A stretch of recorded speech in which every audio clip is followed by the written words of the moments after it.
It's 18 and 19. Anyway, fuck. Oh, God, why? Oh, that was painful. These episodes hurt. These were These painful. episodes Not hurt. in a bad way. Not in a bad way. These hurt so good.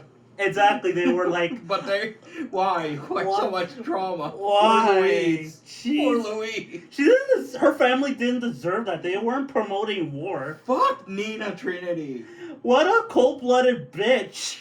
Like, she just saw them... Okay, let's break down what happened. Break down what happened in episode 18 real quick, because this one hurts. Oh, God. This one just hurts. And this does have... episode 19 is a very important one for reasons. We'll get to that in a sec. Mm-hmm. But episode 18 is the one that hurts the most, because we start off with another set of the interventions with the Trinity team. And after, we cut to the wedding that we're back into the Louise Saji storyline. We're almost done with it. We're pretty much done with it for the first season. Yeah. We still miss her sister. Okay, sorry. Spoilers. I mean, it doesn't matter. The show is 10 years old. Yeah, so... Actually, no, 20 years old. Oh, fuck. Well, actually 16. Yeah. Mm-hmm. But yeah, anyway. But, yeah, Fuck. Like, look, I apologize, you're a sexy No, I don't! Fuck off! Fuck Nina Trinity. That's stupid. Like, Nina Trinity, to go back to the Saji's Louise storyline where I cut myself off, basically, we cut to Louise being in Spain, to the wedding that she was going to, that she mentioned in the previous episodes. Yeah, basically her sister is getting married. Yeah. Was getting married. Was. Oh, fuck. And while they're on their way to their next intervention, Nina sees the people laughing in the wedding venue and shit. Basically, she takes her frustration out on these people, similar to how Japanese soldiers did in World War II. Yeah. And she basically killed them all. Exactly, that too. Like, the only survivor was there were a few survivors, one of them being obviously Louise. However, she gets her arm cut off from the events, and this does affect her more than you think in season 2.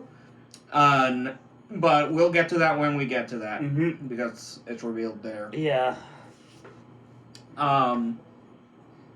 And when the Gundam boys find out, they first off, Setsuna gets pissed. He is so pissed. Like, I've never seen it's him. Not the breaking point. It's not the breaking point, surprisingly.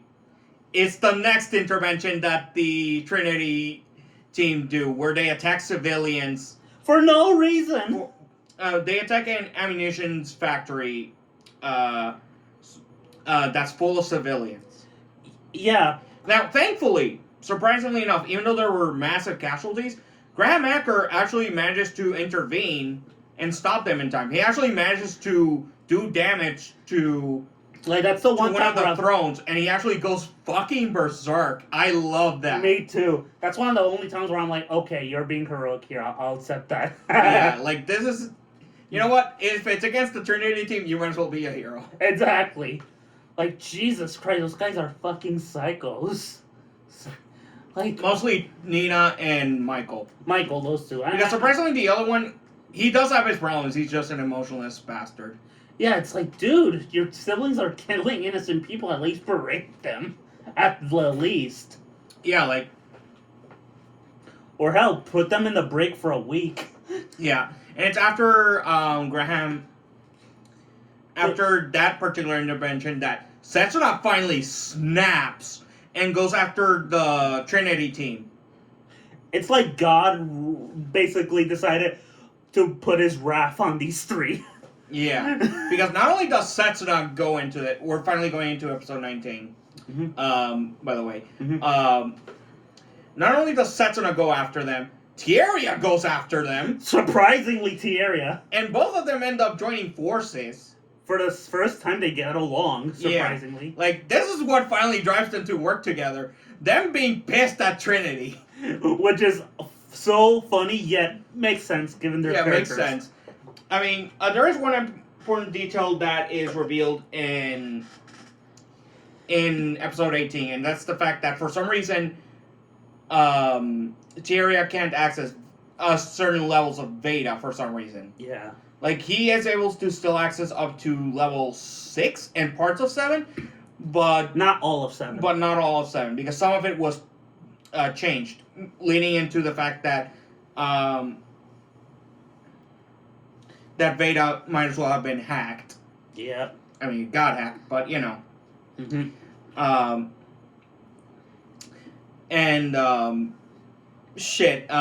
Eventually, Lock-On tries to help as well, or at least stops the fight for a bit.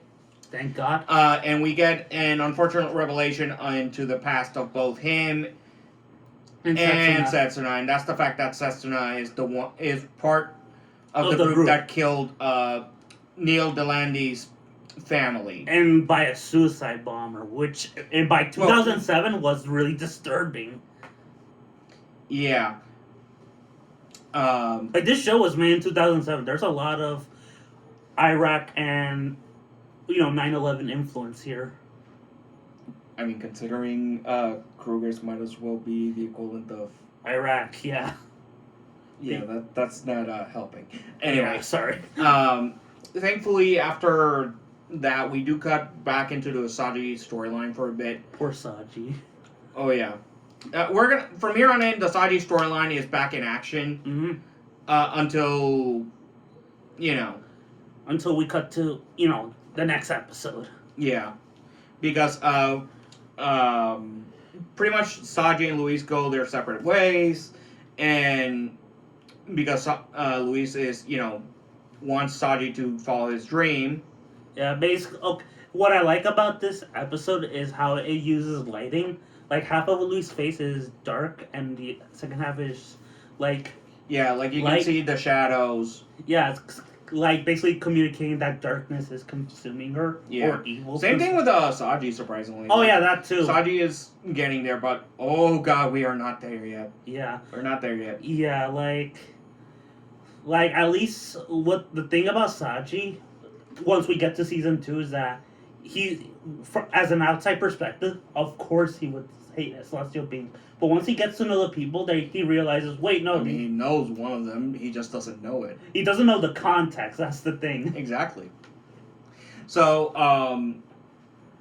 which makes this show fascinating from both an outside and inside perspective. Yeah, because we have an outsider's perspective, and we do have the inside perspective for now.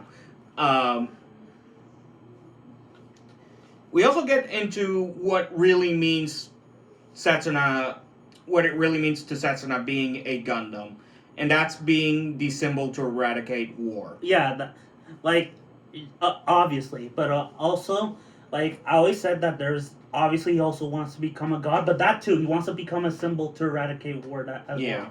Which, I can agree to that. Me too. I mean, fuck, the original Gundam. And let's face it, I don't think he's going for the god aspect anymore, since he himself says, and I quote, "There is no god." True. I mean, unless we get to the movie, but that's for the movie. Get there. Yeah.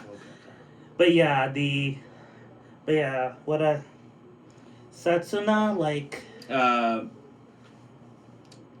you continue. Yeah, so we're going into the character shit. Lock-On does confront Setsuna on this. He does admit to it. Setsuna reveals why, who the leader was of that particular group, aka Ali Alsaces. Mm-hmm. And pretty much for now, I'm gonna assume, I wanted to assume, because, season 1 and eventually season 2, that had, well, we'll get to that. Something I want to expand on that point of the characters wanting to eradicate war. I like the unique metatextual symbolism behind it, where the original Mobile Suit Gundam was created to eradicate war, and now here are the characters just wanting to become the symbol. The symbol to to eradicate war, which the original Gundam is. Yeah. Yeah, because all the other Gundam characters, before the show, were just fighting just to survive. Yeah. They weren't there to, eradicate war. Yeah. See, Destiny kind of played with that, but that was more trying to what's the word? Basically de-escalate the conflict between two factions that basically want to commit genocide against each other. And surprisingly, I thought this was it was either this or it was either both episode 18 or episode 19, where we would have gotten the moment that I was looking forward to. One of the moments I was looking forward to the most. Basically, the superpowered mode for the Gundams in this show, but that's in another episode, unfortunately, so I won't be able to talk about it yet. Also, in episode 19, basically, someone from the Celestial Being links the I actually know who it is. Basically links them to all the world's governments, their technology. Yeah, pretty much leads them to a place where they find the GN drives. Basically fucking everyone over in Celestial Being and pretty much taking away the advantage that they've had so long. Yeah. It's gonna bite them in the ass a lot. Yeah. Because now the enemies have equal terms. Yeah. This show, it's a lot better than how I remember it. I remember really loving the first season, and basically kind of disliking the second season and dismissed it as a Zeta ripoff. But I'm like, no, wait, this is deliberate. This wasn't just the writers, Yeah, being and lazy. mind you, unlike with Zeta, this is an actual continuation with the characters from the original show. Mm-hmm. It's still the same cast and everything. Yeah, with the second season, but we'll get to that. But wow, this show is one of the most well-written. Yes, it is. And it still has 10s. Oh, definitely. This is a strong 10 out of 10. It might be in my top 5 favorite Gundam. Or top 4. To me, this is a quintessential Gundam show. Yeah. It always has been, always will be. I can't wait to revisit Iron-Blooded Orphans. Same here, but we'll get to that sometime. Yeah. We're not gonna... so, quick update here. Mm-hmm. We're not gonna go immediately into Iron-Blooded Orphans once we finish 00. We're actually gonna space it out. Yeah. So, let's tell them our plans of next shows we plan to do. Okay, so first off, once we finish 00, it's Code Geass.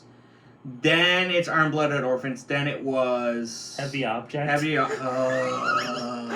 Yeah, people, we're finally gonna get to that. Yeah.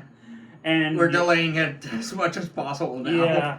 And what other mech show do you want to watch? Want to watch the original Gundam? The TV version, not the movie trilogy. Oh, sure.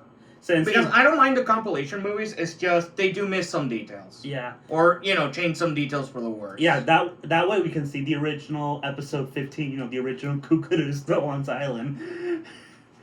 But yeah, and it's also always nice to see, the original version of something. Yeah. Mm-hmm. And see how well or how bad it's aged. Mm-hmm. But yeah, like me trying to track down the Big O. We're adding that on the list now. Oh, yes, we are. But yeah.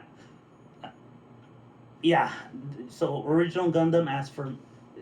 We should do a list at some point. We'll do a list at some point. Of mech shows we should and we'll probably put it up in the description or as a comment in one of the later...